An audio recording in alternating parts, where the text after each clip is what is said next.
Oh my gosh, okay.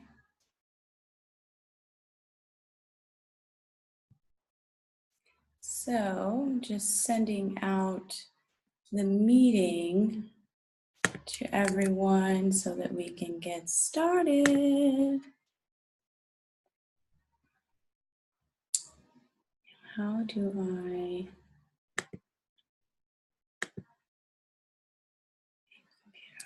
Huh? Okay. Huh? Okay.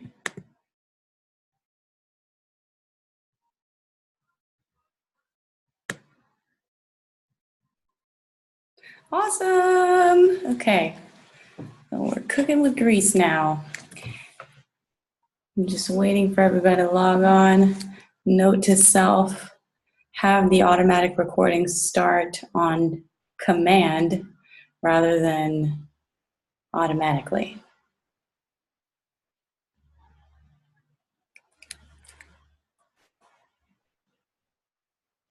But while I have a second,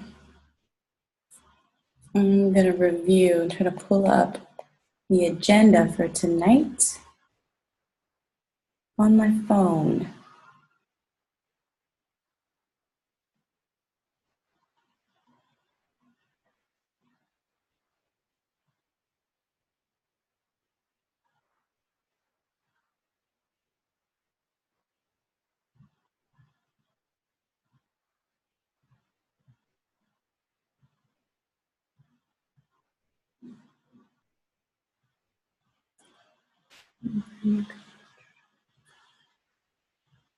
Okay.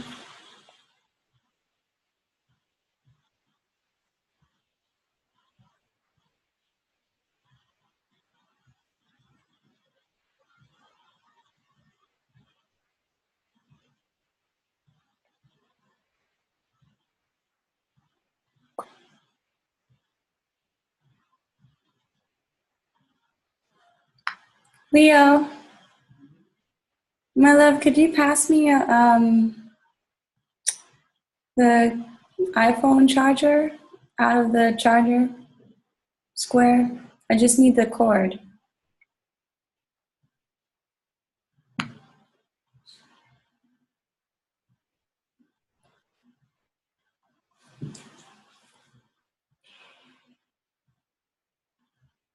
Okay, 2 minutes until we start.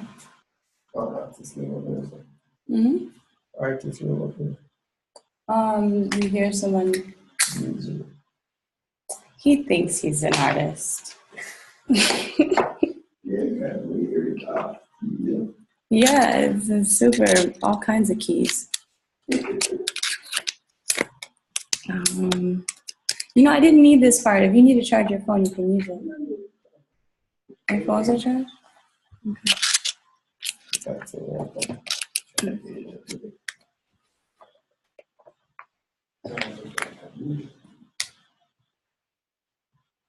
Thank you.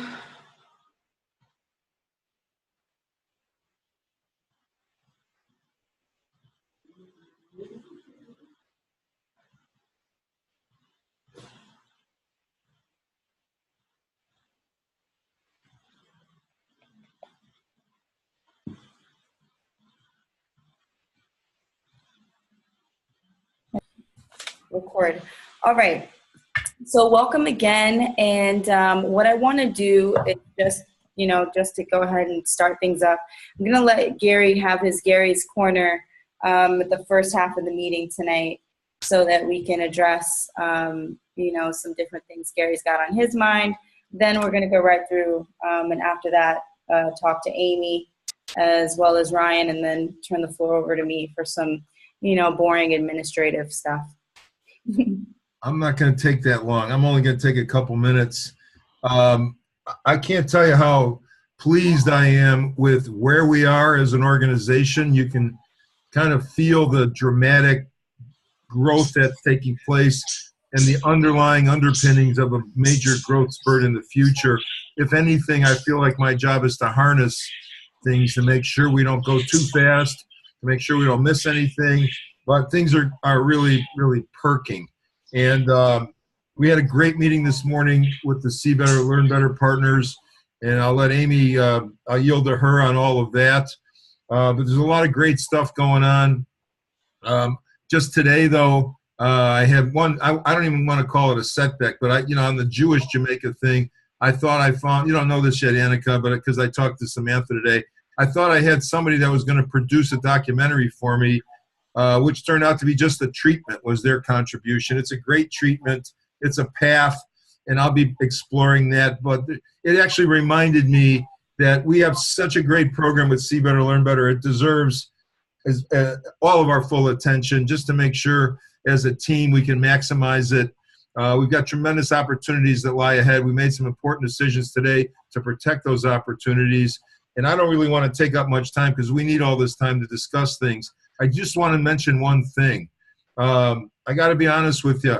I'm disappointed about one thing about our team. Annika produced these tremendous videos that really puts a great face on the work that we're doing. It's, I put it up against anybody. And I believe I asked everybody to please share it on their Facebook. So if each one of you have 1,000 friends or whatever, that's 15,000 people that could see. That's free publicity. And unfortunately, just a small amount of us saw fit to share it. If anybody has I look at it this way. We're asking you right now for 1 month, one hour a month. Everything else you do for us is on your own time. It's because you want to do it. Even coming to the meetings, it has to be something you want to do. There's not much more I can say except if you can't do something as simple as share something, it doesn't cost anything. It takes a minute. I don't know if you're shy. If you're shy, why are you on Facebook? But I seriously want you to message me. I don't want to put anybody on the spot. I just want you to message me as to why you couldn't do it, because it's what we need. This is about creating awareness. This is about bringing more people to the party. We're putting together a program that's so solid and so tight. This is a field of dreams, I called it earlier. We're going to build this thing and people are going to come to us. It's going to happen. We're the only people that can limit what's going to happen on this island. Okay, but if you don't want to participate in putting the word out there, ask yourself, what are you doing in this group? It's a great group. We're going to have fun along the way. We already have. We're going to have more. But just, if you can't participate in something that simple, I need to know about it. Please find me privately. That's my only beef, and I'm just, that's it. And I don't want to belabor it, but it is frustrating for me. But anyway, I'm going to turn it back to you, Crystal. I just want you to know that, overall, we're cooking, we're humming. I don't know if it'll come up later, but for example, we had, issues come up. We had problems clearing the glasses for Rosetown. The problem was resolved, but it also, with my newfound buddy in the embassy, hopefully we can try to flex our muscles a bit and pave the way for future problems not to happen. Okay, we're talking about planting roots in Montego Bay, having a physical space, etc. Then all of a sudden the roof is bad and we may not have the space. So, this is a fluid situation working in a country that's always challenging to work in. But we're all smart people. We all have talent. We all care about Jamaica. We all want to move the needles forward. We're very strong together, pushing together. I just need you all behind us. Okay, and that's all I got to say. I'm going on mute. Thank you very much for listening. I feel better. Awesome, Gary. Okay, so just to touch on a few things, with regards to us getting a physical space so that everybody kind of understands the context. Dr. Doug was looking into giving us our own kind of wing, like a clinical space for See Better, Learn Better, on its own inside of a professional eye care building. So that was being explored. There's some issues with that building and the roof and whether or not it's a sound building to house people in on a day-to-day basis. So there's a few hiccups there, but there also were some hiccups with the customs holding some of our glasses for the See Better, Learn Better program in Kingston. And I largely thought that it had something to do with the fact that we were getting the glasses to Kingston rather than to Montego Bay where they're usually brought in. But, there's some issues there and a lot of red tape around how glasses are brought into the country. They have to be disassembled with the lenses separate from the frames. And, we just got a bad hand there with a customs officer who was really just being difficult. Because at the end of the day, it's for a nonprofit and all of that. So, but it has been rectified. Dr. Doug and Rhonda took excellent care of it. We just have to make sure that what the idea is now is to get Ambassador Marks involved in hopefully with the future shipments of glasses that affect professional eye care as a business, that there won't be these large duty costs associated just because now there's kind of a red flag because of our See Better, Learn Better.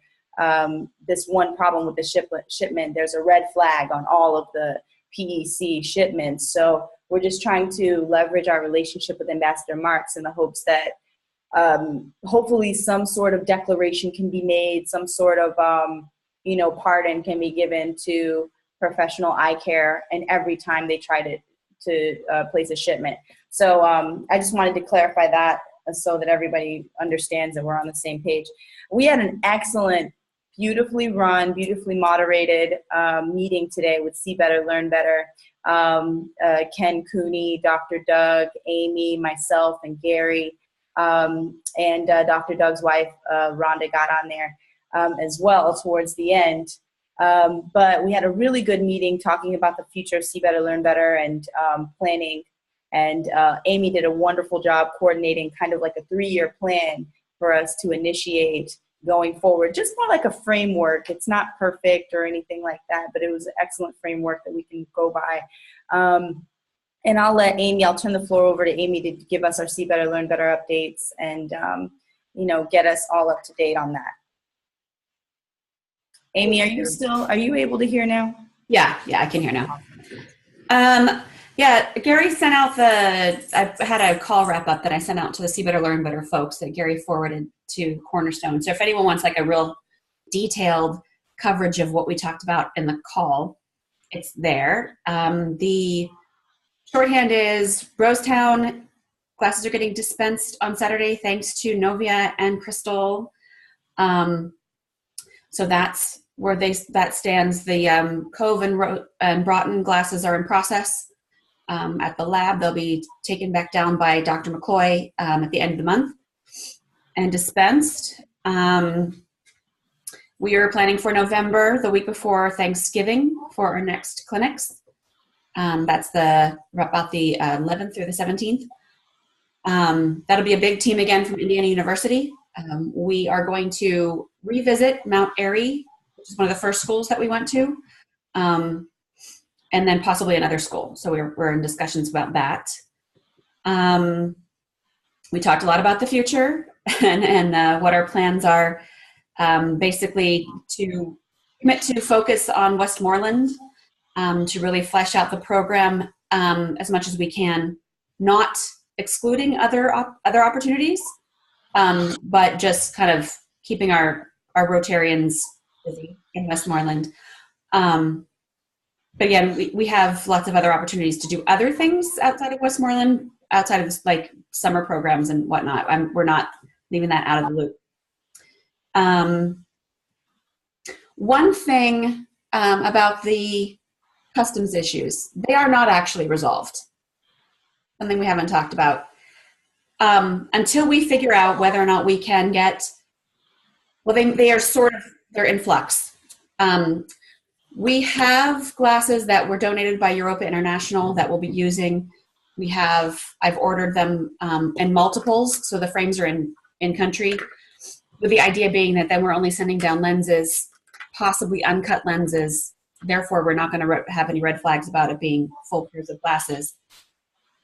Having someone take down fully assembled pairs of glasses like Doug's going to do for Cove and Broughton because of this issue is not a sustainable plan for the future. Okay. I've done that in the past, and I have been very lucky, but I am not comfortable with getting red flagged by customs as somebody who's smuggling things into Jamaica. So So we need to we're working on the plan for that. So it's not completely resolved for the moment, but long term we need a better solution.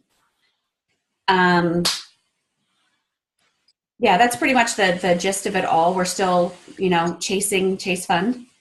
And that is going to be a good thing moving forward. Yeah, I think that's, unless you guys have, Gary or Crystal, have anything to add to that, that's pretty much where See Better, Learn Better is at the moment. I have one thing to add. This is really important, and this is what we decided today. We're at the moment, we need to bring the rear up, the Learn Better piece up to the See Better piece. So whoever coined the expression, I think it might have been Amy, we're going deep, not wide right now. We got 3,000 kids. In order to be successful with the Chase Fund, we need a pilot program. So you know what? We've done 9 schools plus Rosetown, 3,000 kids. We can draw a box around that. That's our case study. So why not stop right there? We don't want to get too far ahead of our skis, because all we're doing is asking for more trouble. We'll never catch up. There's 240,000 kids on this island, right? We've done 3,000. So we're basically calling a halt, and we're going to draw a ring around it, and we're going to move back to each school systematically in order when we hit them, and we're going to bring the Learn Better piece forward, because when we go to the Chase Fund, we got to have the tickets. We got to be able to demonstrate that our program works. I don't know, Francis, if you want to add anything, but that's our strategy now. We're going to do Sandy Bay because it'll at least indicate we're moving toward Montego Bay. But we're going to take these teams now for next season. We're not going to worry about doing more schools. We're going back and to backtrack and see these kids again and see their progress and everything else. And I assume you would agree that's the right way to do this, Francis. I think we definitely need to be reaching out to the schools now and showing these children and the strides that they have made with the glasses. And the proof has got to be there, because at the end of the day, the children who need glasses genuinely were struggling at school. And we will see that there's got to be an improvement. I mean, maybe not in 100% of the cases, but in the vast majority, you're going to see improvements in their grades and in their learning ability. So there's no reason not to go and get that data so you can prove. Well, I think we're working on anecdotal data at this point, because we haven't been tracking this stuff the way that we should be. We talked about this morning. There is a lot of research that supports our anecdotal data. That we can use for now. But I think moving forward, we need to be much better about data collection and much more intentional about the Learn Better portion. The other thing that's great about going back to the schools and following the kids we've already seen is that we can address our issues with compliance to wear. We have a 30 to 40% of the kids, when you go back again, are wearing their glasses. They got glasses. It's pretty standard in this kind of stuff, but I would like to improve that, because the more kids that wear their glasses, the longer their improvement. Yeah, distributing the glasses alone is not going to solve the problem. They need to wear them. Yeah. So we need to address the issues around why they might not be wearing them. So that will give us that opportunity to kind of glean information from the schools we've already seen and try and figure out what we can do to improve those statistics.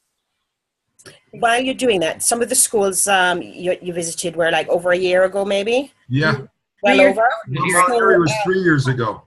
Okay, so there might even be some follow-up with the optical itself. Right, there might be they probably need new glasses, a lot of these kids. Right. So that all could be done in one big foul swoop with each organization. If you get organized before you go and you know what it is you want to find out when you get there, then that should make it a little easier to start getting that actual data as opposed to just the anecdotal data.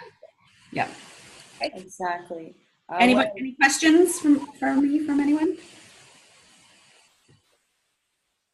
Okay. Guys. What I love about this, Amy, is what we discussed earlier about building a culture around eye care. So these could potentially be the schools that they're See Better, Learn Better schools, and then we can dig deep, like you said, and really build kind of a culture around these kids wearing the glasses, them complying to it, getting them into the practice of going to the eye doctor, all of that. So this is good stuff. Yeah, that's the one thing we did talk about. Ken brought up a really good idea of creating kind of a See Better, Learn Better pledge that schools would partner with us, and to letting them know what we expect from them and what they'll get from us. So everyone goes into it eyes open. I think we'll be more successful that way. Excellent. And they'll be aware of what is expected of them. Yeah, these are going to be, so we were kind of teasing about it, but it's really true. Crystal had brought up the concept. We're going to plant our flag in these schools. These are going to be see better, learn better schools. So you picture like Hootie, our logo, you know, plastered in the school officers. These schools are going to be able to have something other schools are going to want, but the schools will also serve as a magnet for other people to come into these places. They'll eventually act as centers for our program. But we're going to get it right in Westmoreland. That I can promise you. We're not moving out of Westmoreland until we can all sign off on this. So this is the best possible program that we can produce, and it will be like nobody else's. Okay, so that's how confident I am in us. Yeah, for sure. Now, thank you so much, Amy, for that, and thank you for an awesome meeting today. You were a great moderator, and you were so well prepared, as usual. So thank you. And now I have to give a big shout out to Annika for these Rosetown videos. Did everybody get a chance to see these awesome videos, one of which featured Francis, who is on the call with us tonight? But Ruth Janke and then also Amy had a video which was really eye-opening. Did everybody get a chance to check that out? Just show of hands, shaking heads. Most of you guys are on mute. Okay, Jess, you got to check this video out.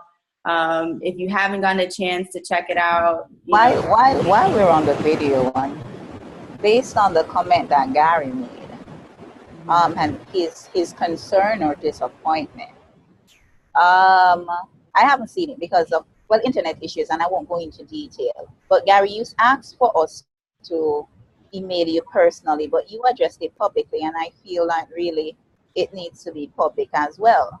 When said that if you couldn't post it.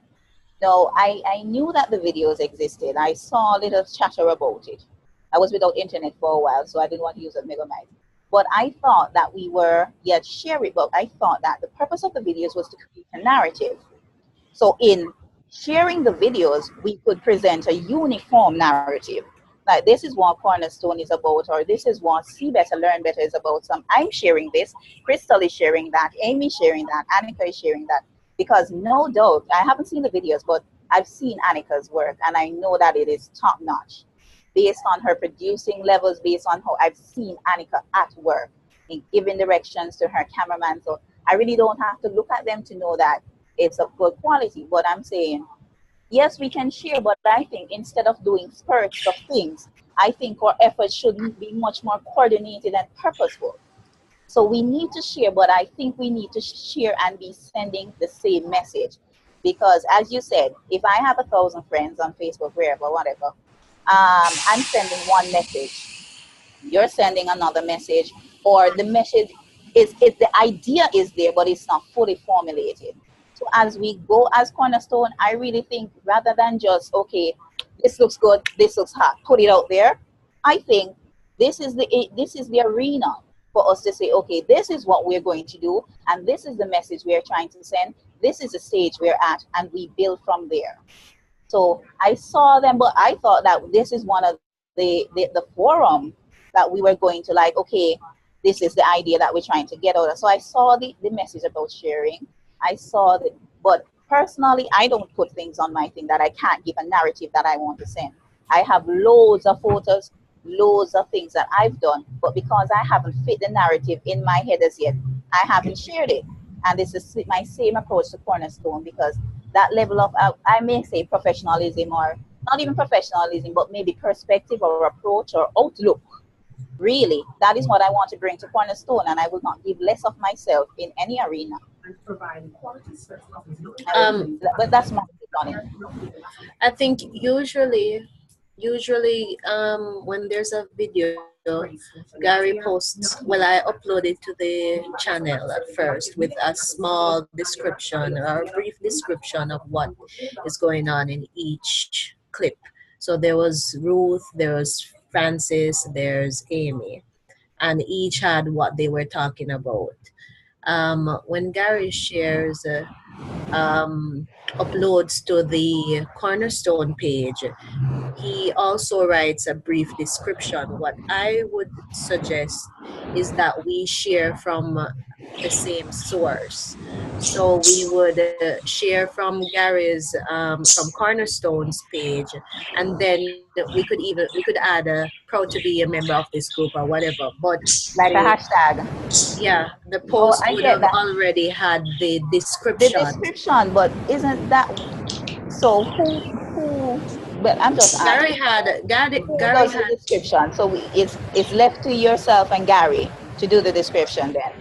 well, not necessarily The one on because Cornerstone, since I control the Cornerstone Facebook page, like Annika controls the Instagram page. So yeah, I'll put a paragraph on there, and yeah, I mean, yeah, it can go from there. I mean, I understand what you're saying, Jess. I mean, I won't in the past, you know, on certain days, I'd love for all of us to hang our logo on our little thing on Facebook to show you and things like that. At the, you know, if we've got something happening, we can in fact do something in a unified way. But when it comes to the videos and so forth, I get it out there as soon as they come in, and That is what I'm saying, Gary. We need to like just come to a common consensus on what it is we're doing. I don't think we do in this case, because different people are on different Facebook at different times. And if I go, I'm on all day long every day because I'm online all the time. You may not be. Somebody else may be on less. I personally feel that it's fine, you know, as long as you do it when you feel like doing it, but just as long as you do it. I don't think we all have to go at 8 o'clock Sunday night. We're going to put it up there. I don't see the value in that. You know, if you talk, I don't know what narrative in this case you're referring to. Each video is its own narrative in my book. Hold on, if I could interject really quickly, guys. A few months ago when I came up with the position of a communications director, this is specifically and thank you, Jess, because I think it's a great point. And yes, Gary, I agree that the videos should go out and they should be publicized. However, a communications director's job would be to coordinate internal conversations and communication and how it is that we best present ourselves into the public externally. Good point. What Jessica is talking about is what That's all I'm trying to say. Communication director would do. All right, so let Annika decide. Well, Annika is producing videos as well as focusing on social media with the Instagram group. I think that Annika's hands are full. This is why we were trying to get someone. But it's not something that I think is very difficult. Once there's a video that's made, I would upload to the channel, after which Gary is in charge of the Cornerstone Facebook page, and things are usually easily shared through Facebook. So once Gary uploads it, we agree on a brief summary of what each video is saying. Once it's there on Cornerstone's page, each of us at whatever time, I could notify everyone that new video alert on Cornerstone's page. And once everybody knows that a new video is out, we would have already decided that the description of the video is good enough. Then everyone in their own time can share from Cornerstone's page. So you go on Cornerstone's page and just click share, and it automatically comes on your page. Now, if you want to add something else, I was a part of this group, or awesome job, or something else to add to that already set description of the video, then that's fine. But once we all know that there's a new video on our Cornerstone's page, then we can just head over there and then share it to our Facebook page. Okay. So I don't think that's fine. I can do that. For sure. I appreciate that, Annika. But, you know, I understand where Jess is coming from as far as, you know, there being a story around it and how we all share it. If I might interject, I think that we have to balance being hasty and being purposeful. Whatever story we're trying to tell needs to be told in a deliberate, thoughtful, purposeful way. Also, we also need to consider when videos and anything that's being posted about See Better, Learn Better is posted or shared or described or anything, that we are including Rotary, club and mission of sight in everything we do, because See Better, Learn Better is a partnership of the 3 organizations. It is not solely a Cornerstone program. And that's exactly what a communications director would do, is to be in charge and making sure that the message internally within the organization is being expressed externally in a purposeful way. So thank you, Amy. But I do understand, that we want to get these things out there, and we do want to do that. But I'll talk more about the positions that we're looking to fill a little bit later. And I appreciate you, Annika. Now, what I want to do is kudos to you for the video, because I thought it was brilliant. And thank you, Jessica, for addressing that point. I think the videos were brilliant. I really feel like they did a great job of expressing the different point of views. They showed how wide our programs stretches as far as our expansion goes. It was really great. But I'm looking forward to knowing when you're welcome, when the television program is going to be available for us to watch, and in what capacities we can watch it. Well, the channel is on, well, before we even get to the channel, our hold up is just that at the office we have shifted some things regarding, I guess, priority, or things, well, I won't say priority, time sensitive events. So we have, like the other day we did the food awards, which I know we're going to be all hands on deck to get that out. So they're just prioritizing based on shows that were shot that has a time sensitive, a time, that word, attached to it. So that's I'm going to be on it to see when can I get an exact date. But once the show is produced or packaged, then we are on Flow TV in Jamaica, DigiPlay, and we just signed an agreement with a company called Scene TV, who is in New York and the tri-state area. And I think, can you speak up a little bit, Annika? Can you talk a little louder? Where Yeah. Okay, let me start over. So the way we are positioned in the company, well, the programs that were shot, is they're trying to get out the shows that were shot that have a time sensitive thing. Like if we did a show that it's an award ceremony, or we celebrated Labor Day, which was just the other day, they're trying to get those out first. So I will have to be on them to say when will the program be aired. But as for where you can see the program, we have all the cable stations in Jamaica, DigiPlay and Flow. We also signed an agreement with Scene TV, which is in New York and some parts of Florida, and then we're in 14 Caribbean countries. So I'll give all the platforms. The show will also be uploaded, so you could just type in our website and then you could watch the entire program. So it's just to get when will it be aired. Okay. So is there any potential estimates, maybe in 5 weeks, maybe 8 weeks? I wouldn't want to put a time to it. Like, Okay. I'd have to be advised first. The thing is, we're always getting shows. We're always shooting.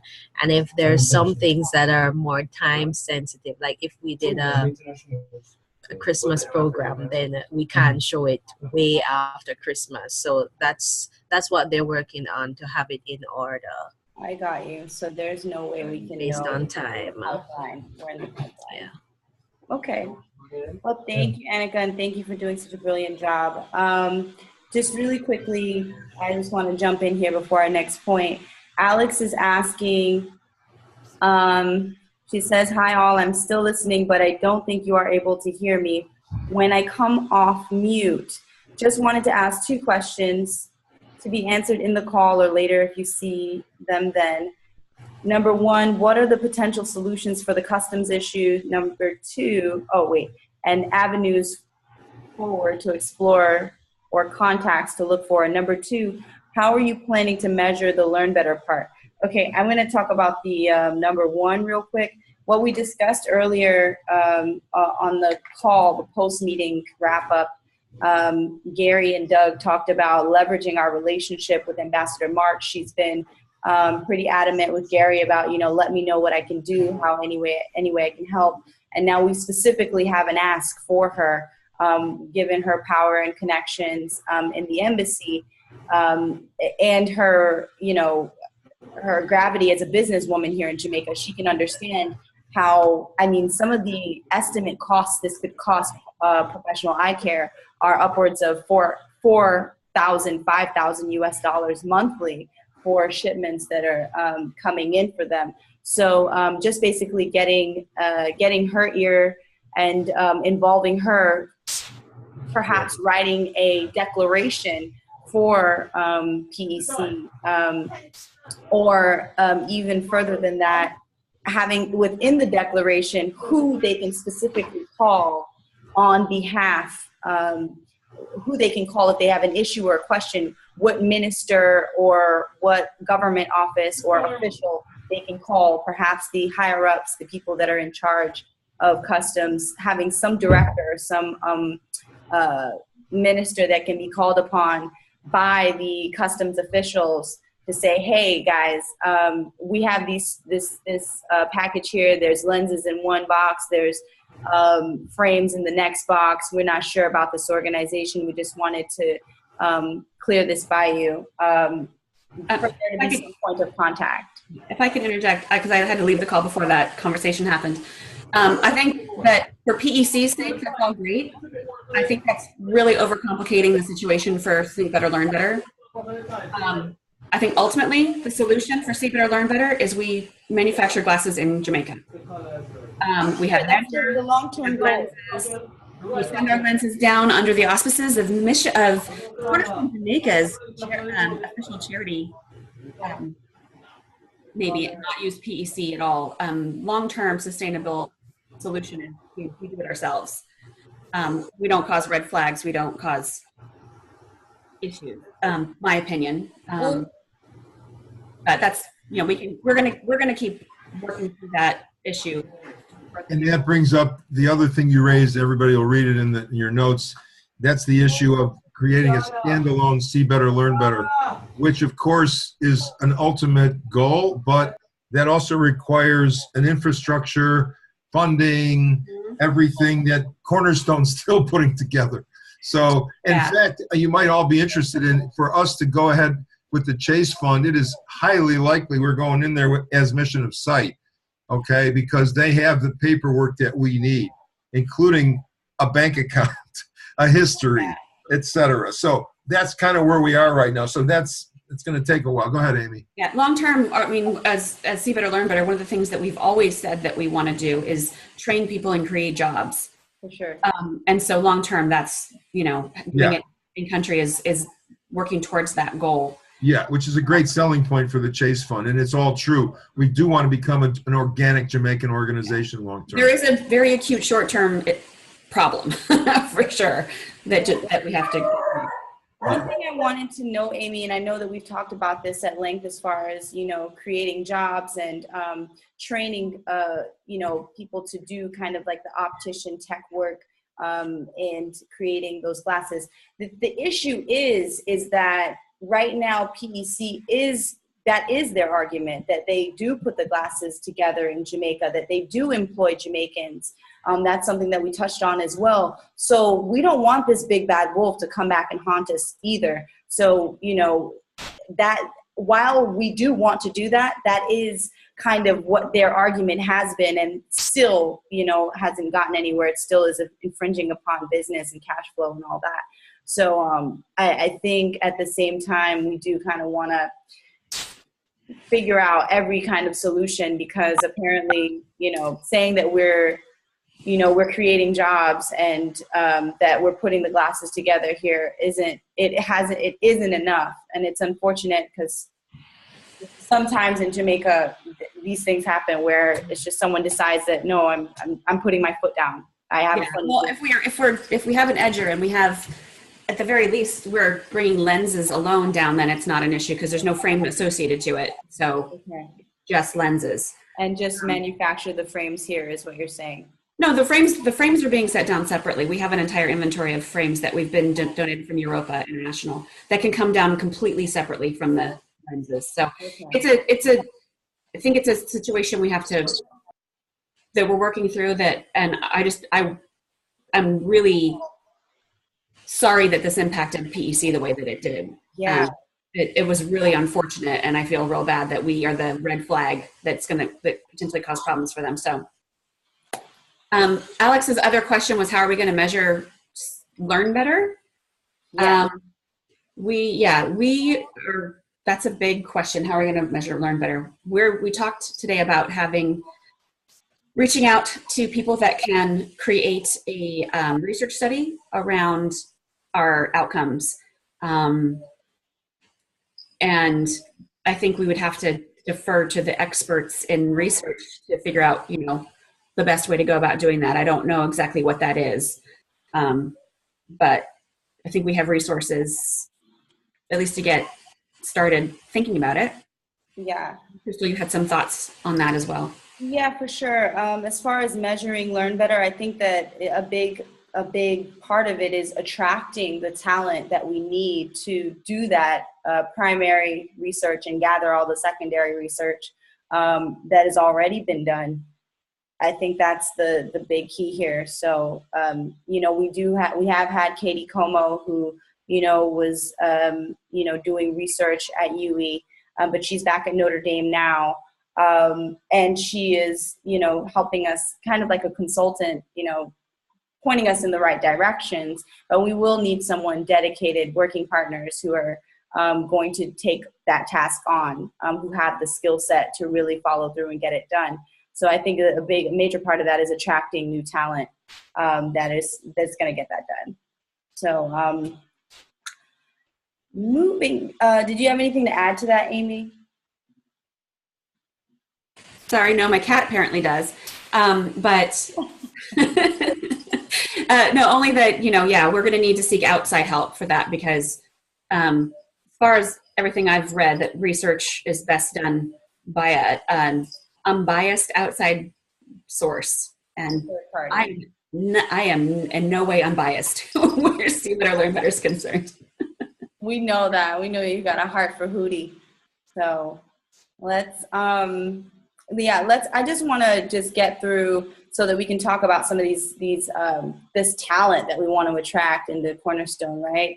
So real quick, Ryan, any website updates or anything that you have for us? And when can we expect the Rosetown videos to be added to the front page? I really want to get Annika's work out there. Brilliant. I want to see all of Annika's videos out there, actually, on a tab. That's the goal. All right. Yeah, guys, no update yet, but I'm going to get you all of that stuff updated this week for sure. So I'm going to have all of the videos updated on there. Okay, Great. so we can look up for that. Yeah. Ryan's going to update this week. So then it's time for Crystal's Corner. So what I did since our last meeting was I put some posts up on Indeed.com. As some of you guys might be familiar, Indeed is like a large search and find engine for jobs and employment. The issue that I found there was that we had to put some sort of salary or compensation for the jobs being posted, and these are largely volunteer positions. So not largely, entirely volunteer positions. So I decided to reinvent and go a different route. We're going to go with some volunteer, kind of like an Indeed.com for volunteering, volunteer match, as well as there's a few other ones. Creating profiles, I'm working that out now. It's just creating profiles for these different search and find websites for volunteers so that we can attract the talent that we're looking for. Now, what's happened here is I've found, in a lot of these, even with LinkedIn, with Volunteer Match and a few other, these big guys that we're trying to seek help and post on, we need a brick and mortar address. We need an address for the business. And also there's a way that Google can populate this business, and you can be found on Google. So if you Google Cornerstone Jamaica, an actual address and open hours and things like that could come up. So the issue with that I'm having now is that, of course, we do not have a brick and mortar address. We all live in different parts of the world. And something that I'm talking to Gary about, and maybe you guys would have some solutions about this, is maybe doing some sort of virtual office solution to generate a business address for Cornerstone, and maybe even a place that we could have meetings, in-person meetings with potential partners, where, I could potentially do job interviews and things like that. I've been thinking of a place in Miami. I'll be spending more time doing the half and half thing, half of my time in Jamaica, half of my time in Miami. So that seems advantageous for me. But I'd like to open that up, especially, Alex can't really talk. I was looking forward to Alex and Chris's, maybe they're in. Can you hear me, Crystal? Yay! Yes, I can hear you. Okay. I think it was in the airport that was the problem. I actually did have some questions too about the virtual office thing. So as someone that runs a company that's a virtual office, I wanted to ask you, the address that you have to put in, is that going to influence the radius within which people see the posting? So for example, if you put in that it's in Miami, are you going to attract people that are primarily around Miami for your communications roles? Or if you put it in that you're in Jamaica, are you going to get people in Jamaica? And if so, we should keep that in mind. Like, are we trying to build up the community within Jamaica? Are we trying to be more diaspora? That kind of thought process. Well, just really quickly, that was one of my concerns as well. Luckily, with some of these different portals, you can specify that that's one of many locations, or that this is a what do they call it? Work without walls, something like this. This phrase that they have. I forget what it's called. It's like a telecommunicative position or something like that.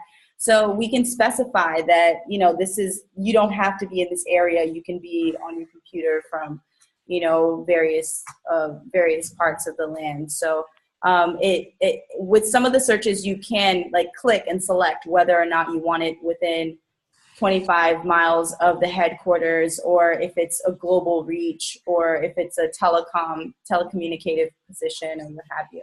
So that shouldn't really affect what we're looking for.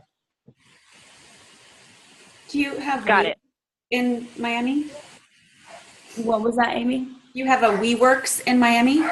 We do. We have a few. Can I tell you? Okay.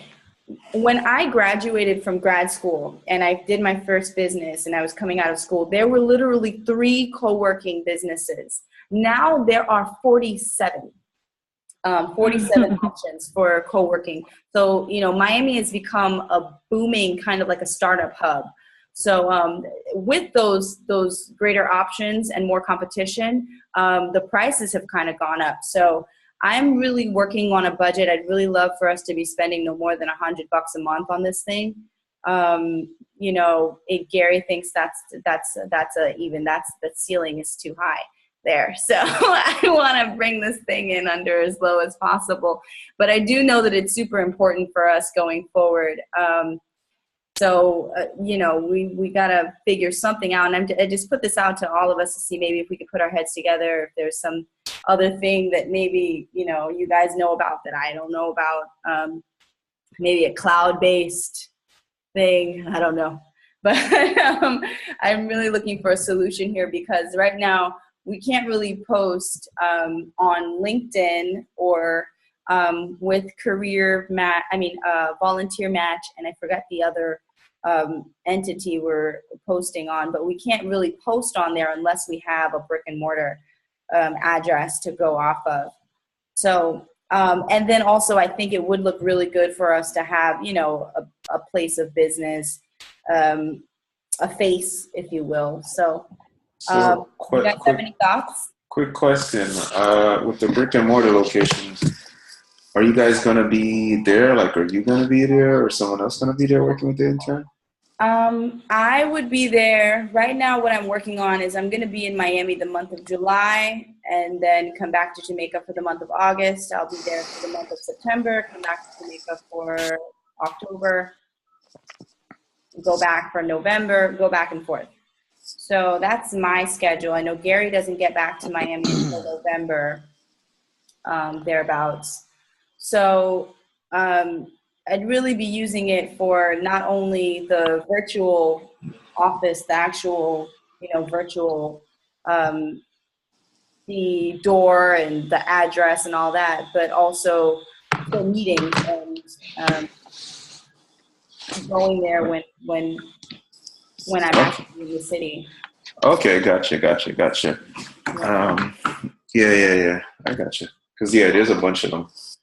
Like, Yeah, my husband's like, company works out of WeWorks, yeah. and they have lots of different. I know they have different levels where you don't necessarily have to rent an office per se every month. You can have access to a workstation when you need one, but it also includes copy machines and internet while you're there, and a concierge for your mail and event space. An event space. So. That's what I'm looking at. A solution There's one like in New what Kingston. I'm looking for right now. Is it includes the printing, the coffee and tea and snacks, use of the conference center for 4 hours. So there's one in Kingston. I'm familiar with the one in Kingston. The issue, The hub. Yeah, the hub. The issue that I have with the hub is that it's one of, I believe, 2 solutions in Kingston, and it's about $300 to $400 a month. So that's my whole thing with that. And I'm worried that that's what you're going to run into anyway in Miami as well, because like most of the co-working spaces, even if you take the flexible memberships, like you have a flexible desk and you can use it up to X hours per month. You can put it on hold and it comes with the mailbox, but I haven't seen one below like a flexible one for $250. I have one. If you're interested, it's $105. That's with the taxes and everything. It's billed at $99, and then after everything, it's $105.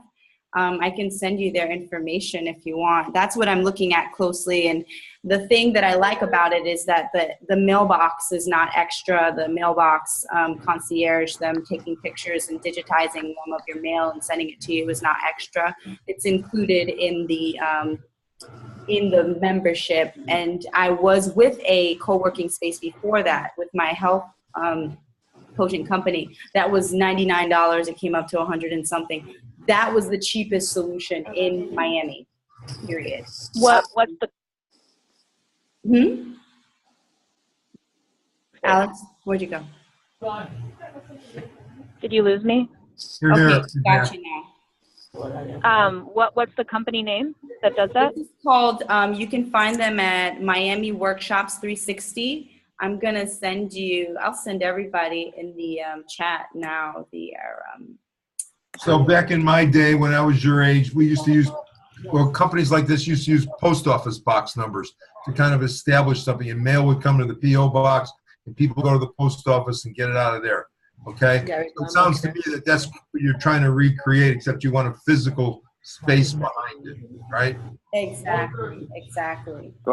I was going to ask, is the priority getting the physical space to have a place to work out of, or is it to actually have a place to receive mail and really to be able to legitimately post jobs? The latter. It would be to receive mail. But you know what? It's not even so much receiving mail, because right now we're using my home address in Pembroke Pines, Florida, to receive mail. So it's not that we're not getting mail. It's really for anyone. We want to post and be able to receive people.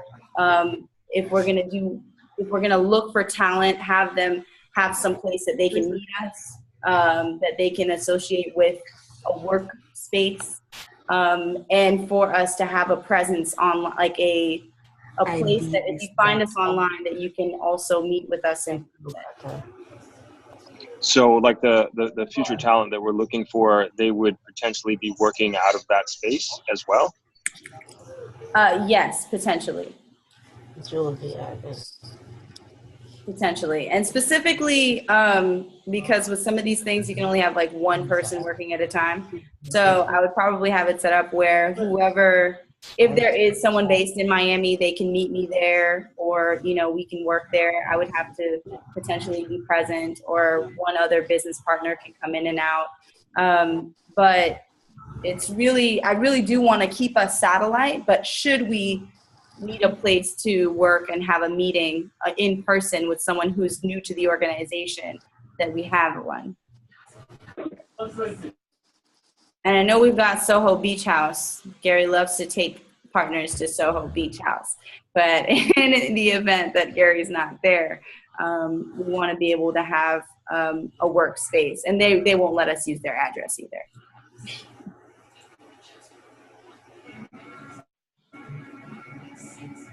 And then yes, Elizabeth, Idealist. Yes. Thank you so much. Idealist is the other entity I was trying to think of. Thank you so much. They also, to do the profile, we need to have our full business profile together. Okay.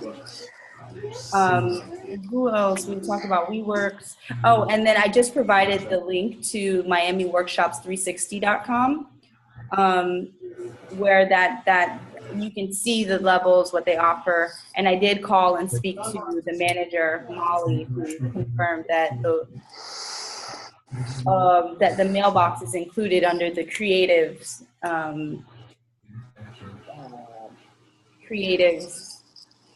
tier of their membership. So that's something for us to throw around. You know, as far as, I really appreciate you guys' feedback so far, but I really would love for us to attract some stellar talent. So let me know what you guys think. Part of another reason why, just to add this, I don't feel comfortable when I first started, you know, my other businesses. I never felt comfortable putting my mom's address as like my place of business. It'll come up on Google, you know, it'll actually show a picture of her house and stuff. So I quickly got a co-working space outside of just, you know, wanting to be cool and meet new people and, you know, connect. It really provided a sense of security. I don't really like allow her to be vulnerable in that way. You know, putting up a residential address on Google. Makes sense. Yeah. So there's. I'm sure your mom appreciates that. Thank you. I hope so. I'm sure she's so good to me. Probably wouldn't even mind. At least wouldn't to my face. Let's see. So some of the positions that we're looking for, guys, if you have the agenda up, a treasurer is number one to help us with financials. Assistant program coordinator to help Amy in the See Better, Learn Better part. It would be essential for that assistant program coordinator to have some sort of educational background, so that they can help with the coordinating of the Learn Better portion of See Better, Learn Better. A communications director to talk, to speak to some of those points that we talked about today, coordinating internal communication as well as how we best put our foot forward for, you know, potential stakeholders, people who are donating to Cornerstone, you know, for us to start to put together a newsletter for everyone who's donated already, coordinating, you know, talking with Ryan about how our website should look, you know, all of that. So someone who coordinates all the communication, a secretary, and an administrative executive, and media interns. We have spoken to Jessica Fulton, who is Francis' daughter, about interning with Cornerstone. Awesome. But we are looking for some other media interns to help us with gathering all of this footage that we have. I know that I have about 20 gigabytes of footage from See Better, Learn Better clinics alone. So I know Gary's got megatons of them. And then also research and development coordinator, somebody to help with this better learning portion of everything, to coordinate this research. You guys, I'm working on putting these together. Should this be one big post, or so what I had was a one post, or should this be broken into 7 different position posts? Very offensive. Does someone have like a TV or something in the background?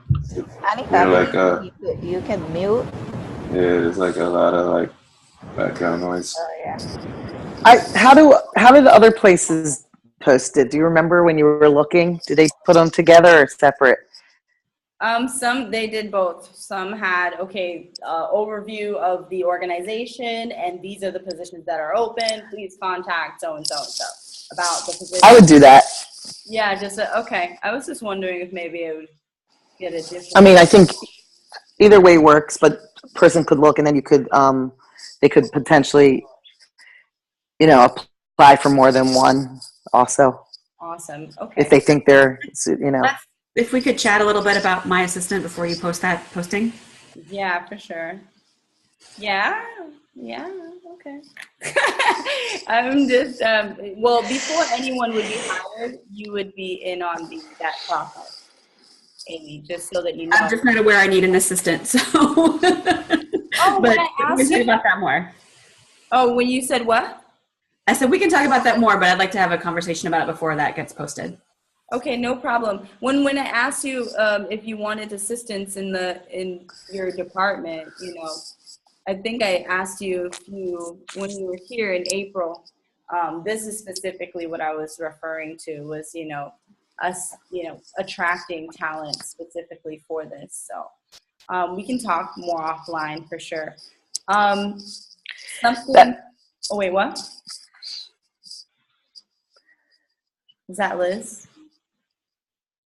Oh, someone was speaking, but I just thought if the descriptions are very long, then I have to think if they should be separate. You know what I mean? If it's long descriptions of each job, you may have to do them separate as opposed to, because that would make your post so long. Yeah, that's true too. Mine was more like the general information about the organization and a little blurb about each one, but right, more like a sentence. Looking to hire for these positions, and then a couple, 3 sentences or something. Not even, yeah. Yeah. They're so they're kind of self-explanatory. But yeah.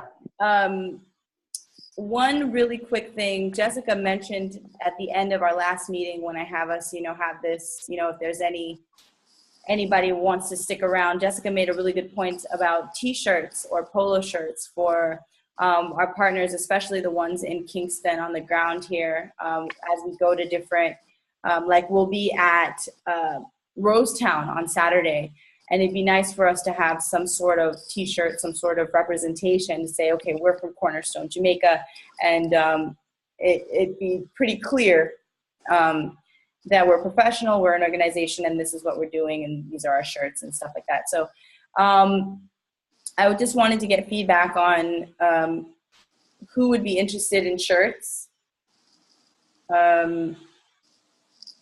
I'm interested in more of a button-down kind of shirt situation, but I know Jessica has expressed interest in a polo shirt.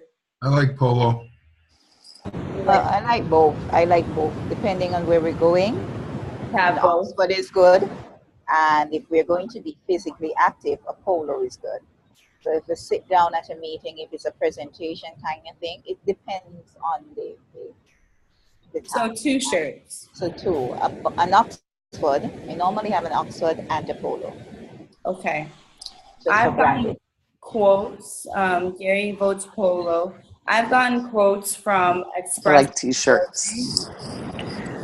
I do too, honestly. And I've gotten a quote from Express Embroidery for the polos being $1,700, between $1,700 and $1,800 Jamaican dollars, and the actual Oxford shirt for ladies being $2,100 to $2,200. So that works out to being about $14 like $15 for the polo shirt and about $20 for, more like $18.50 for the Oxford, is it called? Is that right, Jess? Yeah, okay. So you guys let me know what you think about that. I'd like to talk to Gary more about how we make this happen. Hey, FYI, keep in mind too, Crystal, you could also get shirts from Vistaprint. But I guess you just have to pick out the shirt quality to see if it matches up.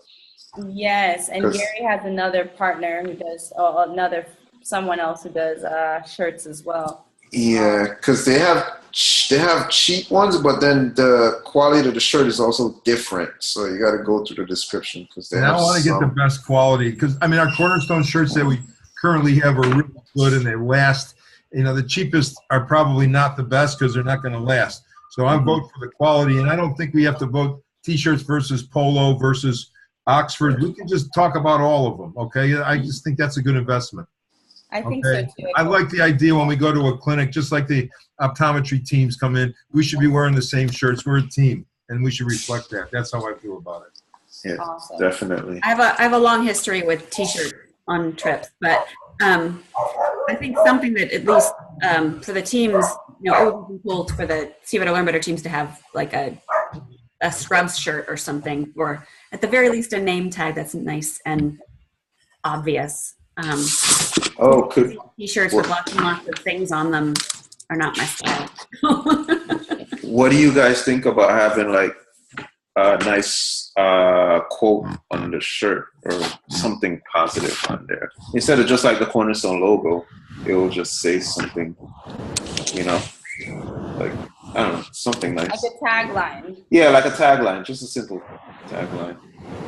I like taglines. I'm into it, but then we'd have to come up with a tagline. Yeah, you'll have to think of something. Ryan, I'm a little bit, but simplicity is best because if we're going out and to me, Cornerstone is a focus.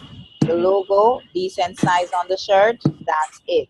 Nothing else because Cornerstone is what we are representing. Amy, I get your point about a lot of logos on the shirt. This is a Cornerstone shirt.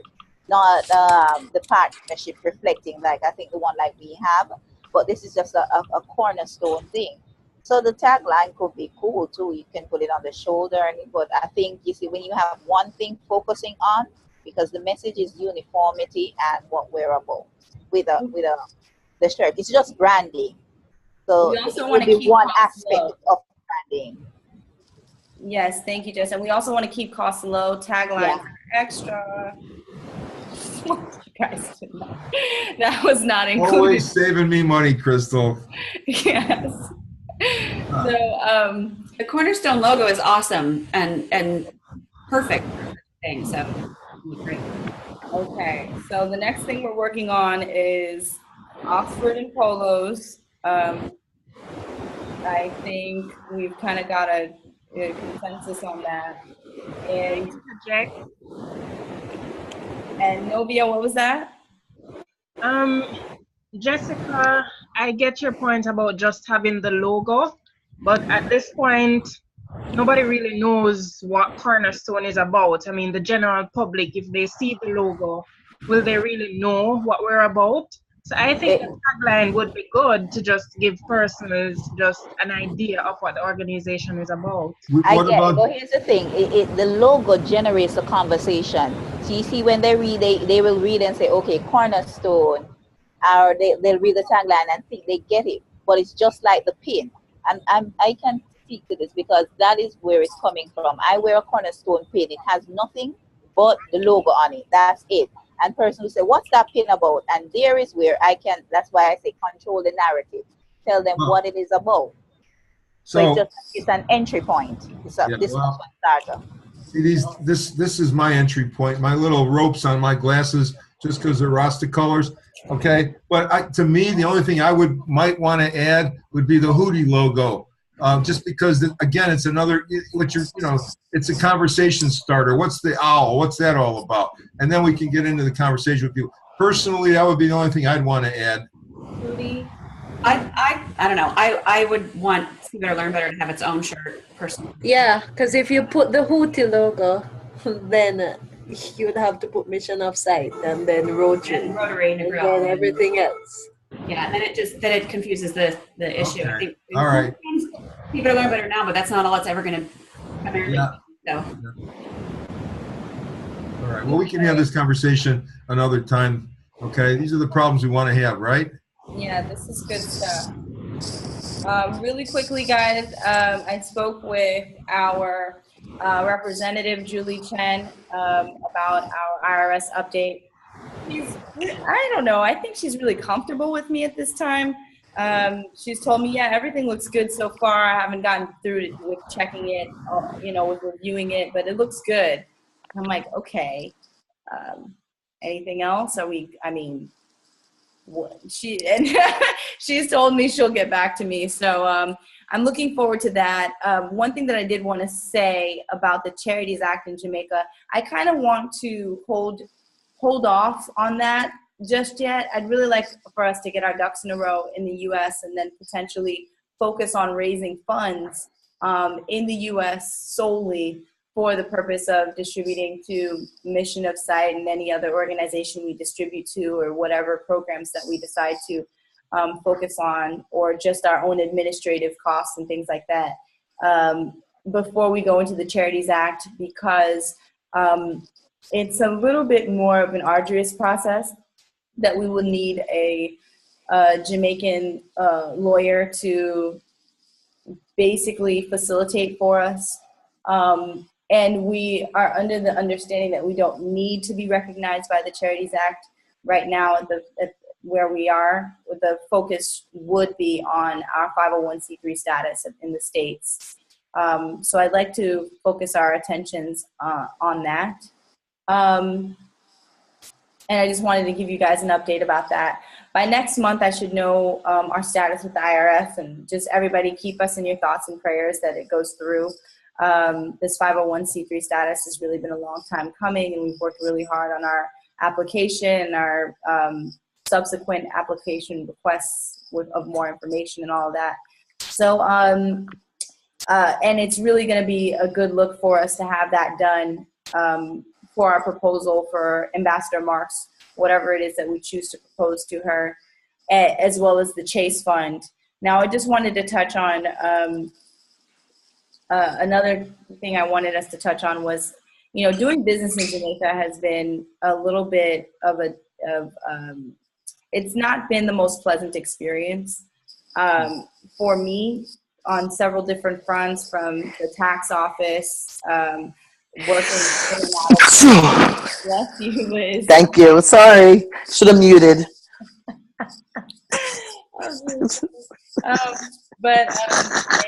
I right now, I think that what we want to do and what we basically agreed upon in our See Better, Learn Better meeting today was that Mission of Sight has applied for the Charities Act, and they're about 6 months into their application. And we basically just want to go alongside them as a partner and support them in that, and not do our Charities Act application submission at this time, and just focus on our U.S. 501c3 status and getting in a really good position with the IRS and running our nonprofit company, in a great standing, and revisit the Charities Act a little bit later. So some upcoming business, we have that Chase Fund proposal. What we discussed is doing some sort of presentation in November. We've got to get that content together for that. I want to be involved with that. I think one of the other things I'm good at presentation stuff, so throw me in there. I'd like that. Anyone else who wants to be involved in, I know Amy is going to be on the forefront of that. So is hopefully Dr. Doug will join us. Gary will be there.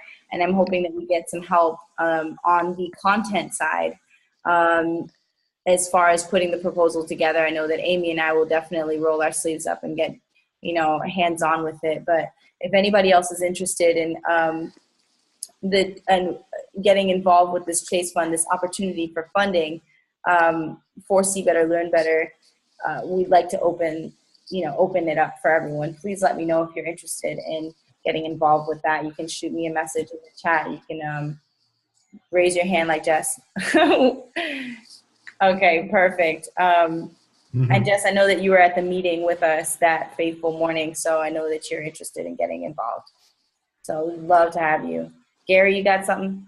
No, I was just thinking of Jess. She was recently at the Calabash Festival in Treasure Beach, and as fate would have it, who does she run into? First Ainsley Henriquez, then Ruth Janke. Both, in Treasure Beach together in the same room. Okay, that's fate, right? Yeah.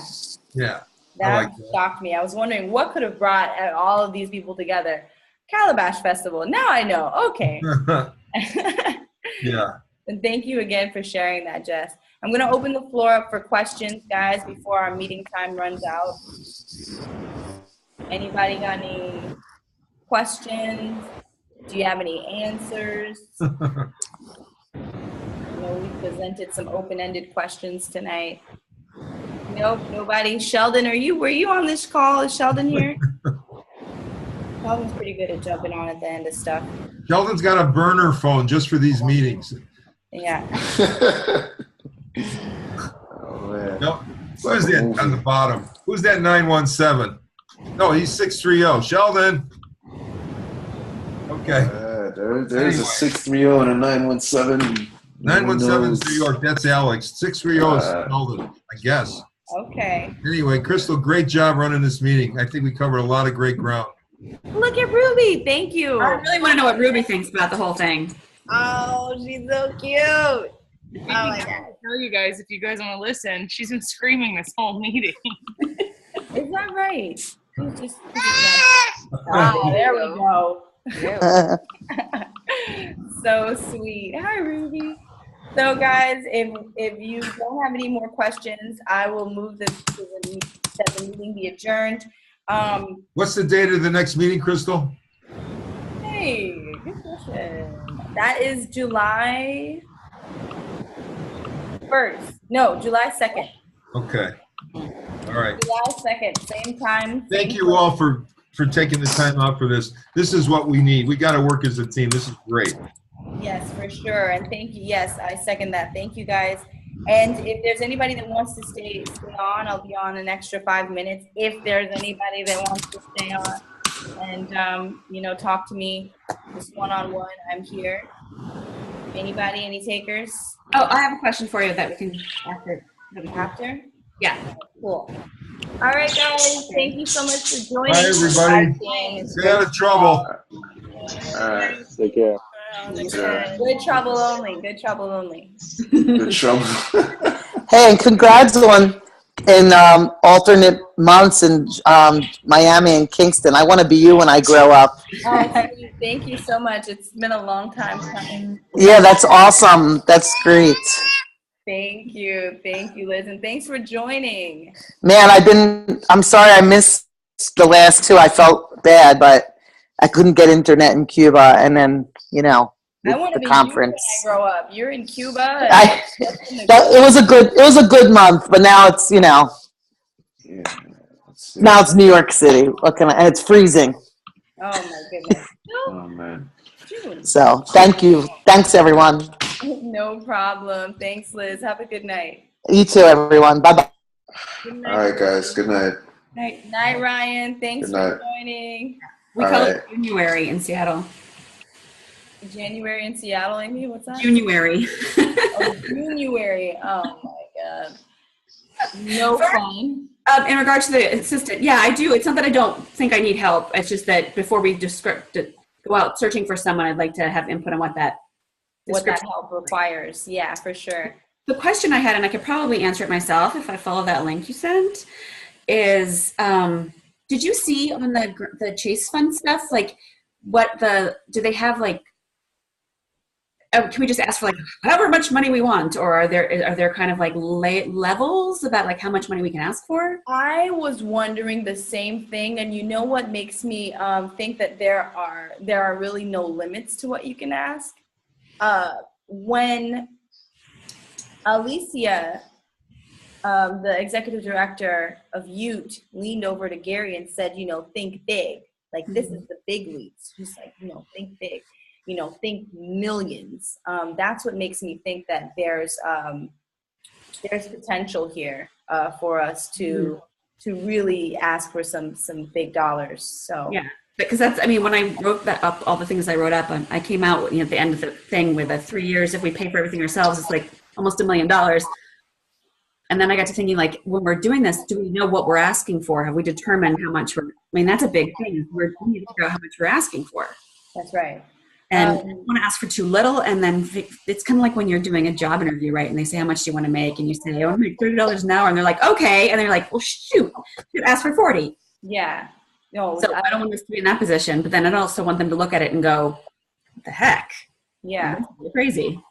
So what I think we should do is look at how much we need, come up with how much it is that we need to pay ourselves as well for all of this work, because that's what it is, to put value on that. And then also ask Gary to look into asking Ian what he thinks would be a good number, what an organization like us would ask for a program like we're doing. Yeah, that's great. And that's good to have that connection, because I think we need some kind of like insider information to give us some kind of idea of like, at what point are we being ridiculous? And at what point are we, not asking for, it's not asking for enough. Yeah, I think it's got to be need-based. It's got to be need-based, and then it's also got to be comparable to what they've awarded before.